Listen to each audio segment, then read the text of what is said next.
Buongiorno a tutti e benvenuti nuovamente su Mato Scacco. Eccoci di nuovo all'opera. Sono la maestra internazionale Camelia Ciobanu e ho appena iniziato una partita lampo su chess.com. Il mio avversario viene dal Canada e sta già pensando dalla prima mossa. Wow, l'olandese! E adesso lo sorprenderò con un sacrificio di pedone centrale. Benissimo, andrò a sviluppare i miei pezzi e poi l'alfiere. Ci devo pensare bene dove. Perché non minacciare su F5? 2 volte. Ok, svilupperò il mio cavallo. Mi piacerebbe in qualche modo... non posso più, stavo pensando di portare la donna dopo aver spostato il cavallo, però non si può più. Allora facciamo l'arocco corto e dovrei aprire un po' la situazione, magari la colonna E, perfetto, così riporto la torre. Guardate un po' questa torre dove sta indirizzata, verso il re. Ok, e adesso non lo faccio più arroccare, vediamo un po' se gli piace questo. Re F7, fantastico. Ok, giocherò un F3 di prevenzione, così il suo cavallo non può atterrare in G4 e minacciare l'alfiere. Comunque sia, lui me lo sta minacciando. Ok, lo devo ritirare. E osservate come l'intera ala di donna non è stata ancora sviluppata, perciò io lo faccio spingere i pedoni ancora di più in modo da indebolire il re. Ok, mi sta dando la caccia all'alfiere, però allo stesso tempo si sta aprendo l'ala di re. Ci stavo pensando di giocare un po' in modo spettacolare, sacrificando un cavallo per 2 pedoni e tentare di aprire il suo re ancora. Ok, adesso potrei aggiungere il cavallo al gioco. Sto minacciando anche D6 e anche un ingresso verso G5, quindi dovrò decidere. Stiamo bene col tempo.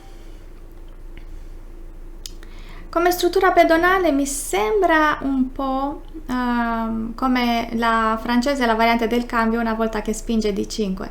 Lo avevo quasi anticipato. Ok, allora scacco qua o a D6, cosa mi suggerite? Vediamo qua prima. Quando muove il re potrei fissare il mio cavallo con il pedone H4 e sono molto curiosa di come lui reagirà al mio attacco. Ok, magari un cavallo E6 sarebbe bene, perché una volta che me lo cambia posso inserire la mia torre su E6. Mi piace anche G6 se in qualche modo potessi arrivare con la donna.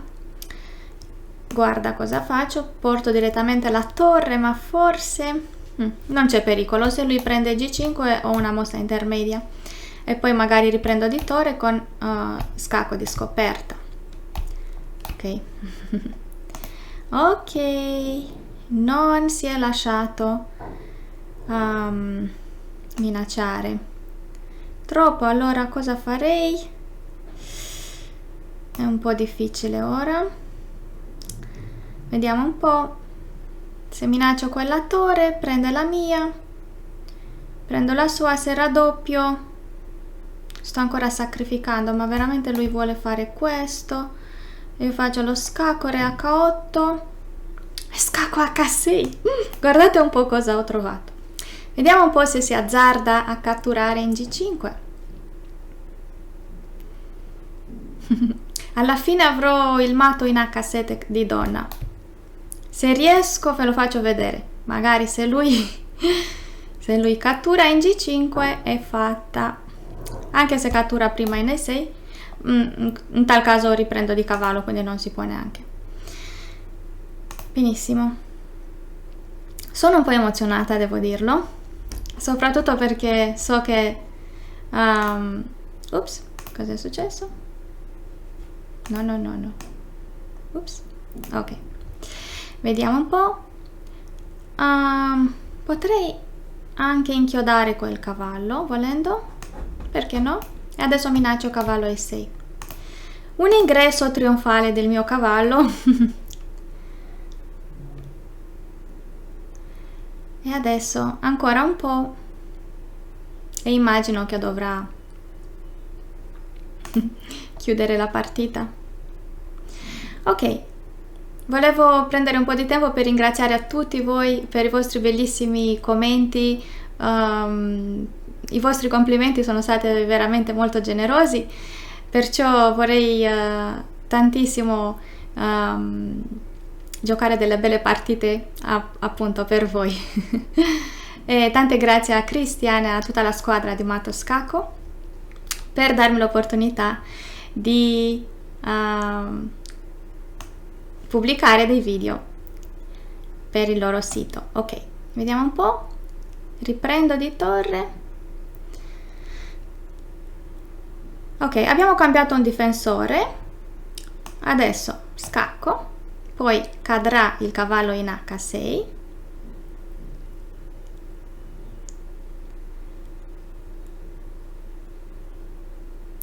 Ed eccoci qua. Tutti i miei pezzi sono molto attivi e sono riuscita ad entrare nel suo territorio con successo, e lui sta dedicando un sacco di tempo perché la posizione è dura. Adesso sto minacciando donna H7 scacco matto. Ok, vuole giocare, non può, minacciamo la sua donna. Se gioca donna E7 mi sta sfuggendo qualcosa? Donna E7 cosa posso fare? Dovrei in qualche modo minacciare il matto forzato. Magari cavallo G5, torno indietro. Ok, c'è tempo. Vediamo un po'. Ah, se catturo D7 lui riprende. E la torre difende F8, altrimenti avrei giocato alfiere H7, donna prendeva e donna F8 matto, ma non si può. Ok, donna H7, non c'è altro matto. No, però potrei catturare là. Ok, posso giocare alfiere E5. Se lui prende di cavallo. Poi potrei giocare alfiere H7, re F7, donna G6. E se prende di alfiere invece riprendo di pedone. Dai, tentiamo. Vediamo un po'. Magari prende di cavallo perché sì, però anche torre di 8 sarebbe sufficiente per vincere in tal caso. Che bella partita. Certo, quando si ha più tempo si calcolano tutte le varianti in profondità. E l'ha fatto! Quindi posso scegliere tra torre di 8 scacco, donna per D8, donna H7 matto, o se voglio farlo un po' più elegante, alfiere H7 ma re H8. Ci vorranno più mosse in tal caso, quindi dai.